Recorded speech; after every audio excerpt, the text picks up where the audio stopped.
اور ان لوگوں کو بالکل بھی پریشان ہونے کی بات نہیں ہے جو بالکل 100% جینون ہے.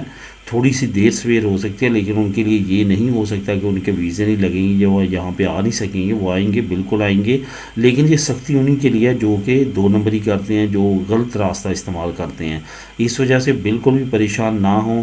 یہ جو ابھی DNA کا انہوں نے نیا پروسیس کیا ہے، باپ کا DNA جو ہے وہ یہاں پہ شروع کیا گیا ہے اسپین کے اندر بچوں کا، اور وائف کا جو ہے وہاں پہ اسپین ایمبیسی جو DNA ٹیسٹ لے رہی ہے. اس میں 2 چیزوں کو خاص طور پہ انہوں نے پکڑنے کی کوشش کرنی ہے. نمبر 1 تو یہ کہ آپ فیملی کے کسی اور بچوں کو اپنے ساتھ نہ لے کے آئیں. دوسرا، آپ کے بچوں کی عمر واقعہ ہی 18 سال سے کم ہے. کہیں آپ نے بھی ڈاکومنٹس میں رد و بدل کر کے 18 سال سے کم تو نہیں کیا کہ ان کی عمر زیادہ ہو اور آپ نے کم لکھوائی ہو. اس وجہ سے یہ سختیاں کی جا رہی ہیں. ادروائز اس میں کوئی بھی ایسی چیز نہیں ہے کہ وہ آپ کو ویزا نہیں دینا چاہتے یا آپ کو ذلیل و خوار کرنا چاہتے ہیں. اصل میں یہ ان لوگوں کا خمیازہ ہم بھگت رہے ہیں جن لوگوں نے پہلے کچھ ایسے کام کیے ہیں اپنی چند روپوں کے یا لالچ میں آگے کچھ ایسے کام کیے ہیں کہ اب تمام کمیونٹی کو اس کا خمیازہ بھگتنا پڑ رہا ہے. یہ اوور آل سچویشن ہے اور اسی وجہ سے یہ تمام طریقہ کار آئے دن یہ تبدیل کرتے ہیں. جب وہ یوز ٹو ہو جاتے ہیں جو ایسے لوگ ہیں تو ان کو روکنے کے لیے یہ طریقہ کار تبدیل کر رہے ہیں. تو اب بات کرتے ہیں کہ انگلینڈ، کینیڈا، امریکہ اور آسٹریلیا میں کچھ نئی اپڈیٹس آئی ہیں، کچھ نئی تبدیلیاں آئی ہیں جس کو خاص طور پہ ٹارگٹ کیا جا رہا ہے. وہ ہے انٹرنیشنل اسٹوڈنٹس. انٹرنیشنل اسٹوڈنٹس کے لیے شو منی بھی کینیڈا نے ڈبل کر دیا، جو $10,000 تھے اب $20,000 کر دیا ہے. انگلینڈ نے بھی کافی زیادہ ریسٹرکشنز کی ہیں کیونکہ انگلینڈ میں، کینیڈا میں، امریکہ میں، آسٹریلیا میں ہر سال بڑی تعداد میں جعلی اسٹوڈنٹس بھی انٹر ہوتے ہیں. کچھ ایسی یونیورسٹیز، کالجز جن کو صرف اور صرف فائلوں میں نام دیا جاتا ہے اور رجسٹرڈ کیا جاتا ہے صرف اسی مقصد کے لیے کہ وہ اس طرح کا کام کر سکیں، ان کو بھی بند کرنے جا رہی ہے. حکومت نے کافی زیادہ ریسٹرکشنز لگا دی ہیں. اس وجہ سے آنے والے وقت میں کافی زیادہ مزید جو ہے وہ دشواریاں ہو سکتی ہیں ان کے لیے جو کہ یہاں پہ پڑھنے کے لیے آ سکتے ہیں. ان کو زیادہ شو منی کرنا پڑے گی، زیادہ اپنے آپ کو اسٹرانگ شو کرنا پڑے گا، فائنینشلی تمام چیزیں بہتر دکھانا پڑیں گی، تبھی ان کے ویزے لگیں گے. ادروائز کافی مشکل ہو جائے گا. ابھی میں یہاں پہ اگر اگزامپل دوں صرف اور صرف کینیڈا کی، تو وہاں پہ جہاں پہ اسٹوڈنٹ کو پہلے فار ایگزامپل $40,000 کی ضرورت تھی، اب $40,000 کی ضرورت نہیں ہوگی، بلکہ تقریباً جو ہے وہ $60,000 سے $70,000 کی ضرورت پڑے گی. یہ میں بات کر رہا ہوں ان کے ٹوٹل ایکسپینس جو انہوں نے شو کرنے ہیں. یہ میں نارمل یونیورسٹی یا کالج کی فیس اور ایکسپینسز بتا رہا ہوں جو انہوں نے شو کروانے ہیں ایئرپورٹ پہ بھی اور تمام پیکج میں.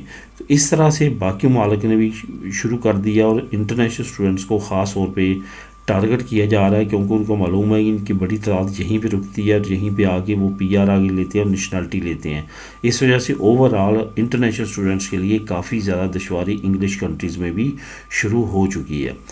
اب بات کرتے ہیں اسپین ورک پرمٹس پہ. کو ایک نئی اچھی خبر آئی ہے. حکومت جو اسپین ہے اس نے یہ اناؤنس کیا ہے کہ آنے والے وقت میں کچھ ایسے شعبے جہاں پہ ملک کے اندر رہنے والے کام کرنا پسند نہیں کرتے، جس میں زرعی شعبہ ہے، زراعت کے شعبے ہیں، اس کے سلسلے میں کچھ ورک پرمٹس جو ہیں وہ آنے والے وقت میں یہ ایشو کر سکتے ہیں.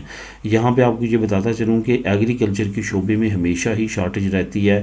ایون جب کرونا کا سیزن تھا تو اس وقت حکومت نے اعلان کیا تھا کہ آپ پارو بھی لیتے رہیں، یعنی کہ بے روزگار الاؤنس بھی لیں، اور ساتھ ساتھ اگر آپ کھیتوں پہ کام کریں گے تو جب وہاں پہ جو آپ کا کنٹریکٹ چلے گا اور تنخواہ ملے گی وہ بھی آپ کو ساتھ ساتھ ملے گی، یعنی کہ آپ کی پارو بھی آتی رہے گی، آپ کا آلتا بھی چلتا رہے گا اور آپ کو سیلری جو ملتی ہے وہ بھی ملتی رہے گی، صرف آپ کھیتوں میں کام کریں. تو یہاں پہ اتنی زیادہ شارٹیج ہے اور اس سیزن میں بہت بڑی تعداد میں جو ہے وہ نہ ہونے کی وجہ سے، ورکرز شارٹیج ہونے کی وجہ سے زرعی شعبے کو بہت بڑا نقصان ہوا تھا، جس میں فروٹس کے باغات میں باغ جو ہے وہ ویسے کہ ویسے رہے، وہ فروٹ نہیں توڑا جا سکا. اس طرح کی باقی ایکٹیویٹیز اس کو آنے والے وقت میں کم رسکی بنانے کے لیے حکومت کچھ اہم سٹیپس لینے جا رہی ہے. بہرحال لنک میں نیچے آپ کو لنک نمبر 1 دے دوں گا، آپ خود بھی اس کو کلک کر کے ریڈ کر سکیں گے. اب دوستوں آخر میں بات کرتے ہیں کہ اسپین ویزا اپلائی کرنے والوں کے لیے ایک لسٹ میں لے کے آیا ہوں جو کہ آپ لوگوں کے لیے کافی اہم ہے. ہوتا کیا ہے، ہم تمام ڈاکومنٹ جب تیار کر لیتے ہیں، کیونکہ اسپین کی مادری زبان جو ہے وہ اسپینش ہے اور اس میں ہماری تمام ڈاکومنٹ اردو یا انگلش میں ہوتے ہیں، تو ہم نے کیا کرنا ہوتا ہے، جو اردو والے پہلے انگلش میں کنورٹ کرواتے ہیں، انگلش والوں کو بعد میں ہم نے اسپینش ٹرانسلیشن کروانی ہوتی ہے. اب لیکن اسپین کا یہ قانون ہے کہ اسپین نے اپنے ملک کے اندر آفیشیل ٹرانسلیٹر رکھے ہوئے ہیں جو کہ صرف اور صرف وہی آپ کی ٹرانسلیشن کریں گے تو وہ آپ کے ڈاکومنٹ ایکسیپٹ کریں گے، ورنہ نہیں کریں گے۔ اس کی میں لسٹ لے کے آیا ہوں، وہ آپ لوگوں کے لیے نیچے میں لنک دے رہا ہوں، لنک نمبر 2، وہ ٹرانسلیٹرز کی لسٹ ہے، اس کو آپ نے کلک کرنا ہے اور اپنے نزدیک ترین جو ٹرانسلیٹر ہے اس سے آپ نے اپنے ڈاکومنٹ ٹرانسلیٹ کروانے ہیں، جب بھی کروانے ہیں، خواہ فیملی ویزا ہے، ورک پرمٹ ہے، کوئی اور کسی طرح کا بھی آپ کا ویزا ہے جس میں اسٹوڈنٹ بھی شامل ہے، اور باقی جو معاملات ہیں تمام کے لیے اگر آپ کو ٹرانسلیشن کی ضرورت ہے اپنے ڈاکومنٹس کی اور کسی آفیشیل ٹرانسلیٹر کی ضرورت ہے تو آپ نے اسی لسٹ کے اندر رہتے ہوئے ٹرانسلیٹر کو ڈھونڈنا ہے اور وہیں سے ٹرانسلیشن کروانی ہے، ادروائز آپ کے ڈاکومنٹس ایکسیپٹ نہیں ہوں گے اور آپ کو ریفیوزل ریجیکشن کا سامنا کرنا پڑے گا۔ تو دوستو یہ تھی آج کی اہم نیوز اور انفارمیشن، ملیں گے نیکسٹ ویڈیو میں نئی اپڈیٹس کے ساتھ۔ اللہ حافظ۔